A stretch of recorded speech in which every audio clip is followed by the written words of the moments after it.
આમ આદમી પાર્ટી દ્વારા બાળવડ ખાતે કિસાન મહાપંચાયતનું ખેડૂતોના પ્રશ્નો અને અધિકારોને વાચા આપવા માટે આજે રોજ બાળવડના 3 પાટિયા ખાતે એક ભવ્ય કિસાન મહાપંચાયતનું સફળ આયોજન કરવામાં આવ્યું હતું। મહાપંચાયતમાં દ્વારકા જિલ્લા સહિત આસપાસના જિલ્લાઓમાંથી મોટી સંખ્યામાં ખેડૂતો ઉપસ્થિત રહ્યા હતા। કિસાન મહાપંચાયતમાં આમ આદમી પાર્ટીના પ્રદેશ પ્રમુખ ઈશુદાન ગઢવી, જામજોધપુરના ધારાસભ્ય હેમંત ખાવા અને વિસાવદરના ધારાસભ્ય ગોપાલ ઇટાલિયા સહિતના અગ્રણી નેતાઓ હાજર રહ્યા હતા।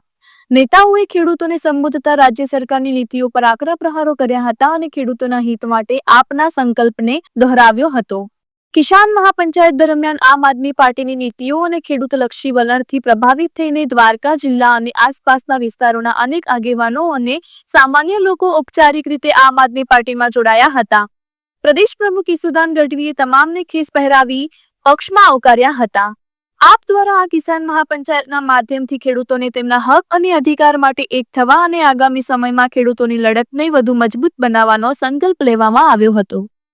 આજે કિસાન મહાપંચાયત જે ભાણવડના વેરાડ ખાતે યોજવામાં આવી હતી, જેમાં અમારી 10 માંગણીઓ છે। ખેડૂતોને 10,000 નું પેકેજ આપ્યું છે, પૂરતું નથી 10,000 કરોડનું। આમાંથી તો ખેડૂતને 3,000 રૂપિયા વીઘે કશું ન થાય। અમારું મગફળીનું 17-18,000 નું વીઘાનું તો ખાલી ખર્ચ છે। ખેડૂતો ખૂબ દેવામાં છે, એટલે આજે કિસાન મહાપંચાયતમાં હજારો ખેડૂતો ઉપસ્થિત રહ્યા હતા। અમારી પ્રદેશ નેતૃત્વ પણ રહ્યું હતું અને માન્ય ગોપાલભાઈ, મને રાજુભાઈ થી માંડીને બધા આગેવાનો પણ અમારા રહ્યા હતા। અને અમારી માંગણી 10 છે, એ માંગણીઓને લઈને આ કિસાન મહાપંચાયત છે। પરમ દિવસે 11 તારીખે કોડીનારમાં છે।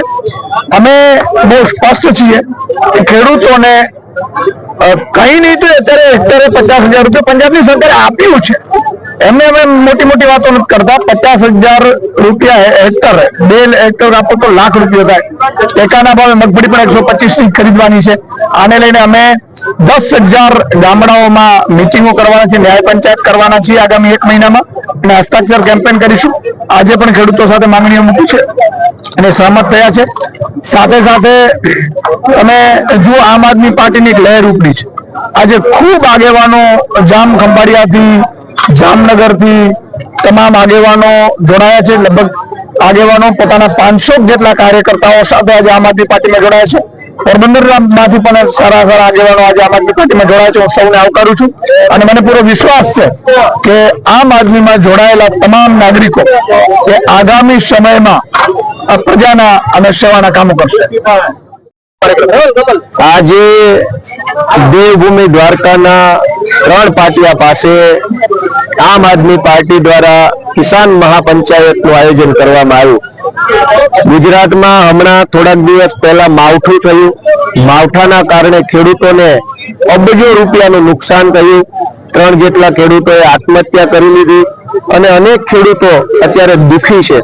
એવા સમયે સરકારે જે કૃષિ મજાક પેકેજ જાહેર કર્યું છે, એની ખેડૂતો સાથે ચર્ચા ચિંતન કરવા ગુજરાતના અલગ અલગ માર્કેટિંગ યાર્ડમાં કરદાના નામે ખેડૂતો સાથે લૂંટ થઈ રહી છે।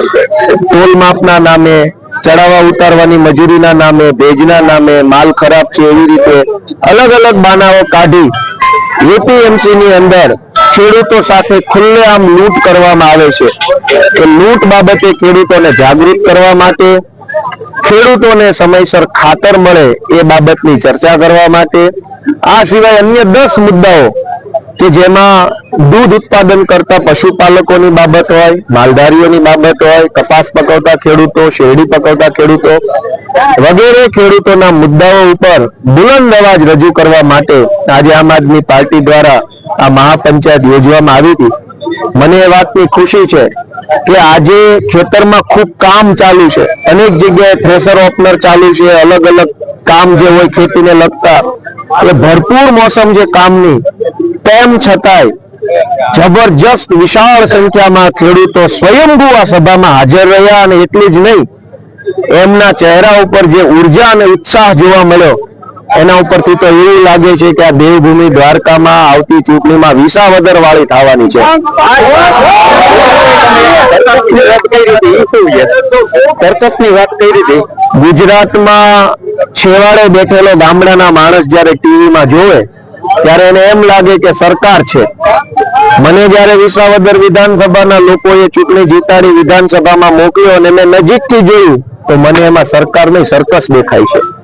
જે રીતે દર 1.5-2 વર્ષે સંગીત ખુરશીની રમત ચાલતી હોય એમ મંત્રી બદલી નાખવાના. દર 1.5-2 વર્ષે નવા મંત્રી આવે, મંત્રી પોતે પણ હજુ સમજતો થાય કે હું મંત્રી છું, એ પહેલા તો નવા મંત્રી આવી ગયો. તો આ સર્કસ જે ચાલુ છે એ જનતા માટે ફાયદાકારક નથી. જનતા તો દુખી છે. જનતા, શહેરોની જનતા અલગ મુદ્દાથી પીડાય છે, ગામડાની જનતા અલગ મુદ્દાથી પીડાય છે, અને સરકાર સંગીત ખુરશીની રમત રમે છે, તારો વારો કે મારો વારો. તો આ સરકાર નથી, આ સર્કસ છે એવું હું ગુજરાતની જનતાને કહી રહ્યો છું.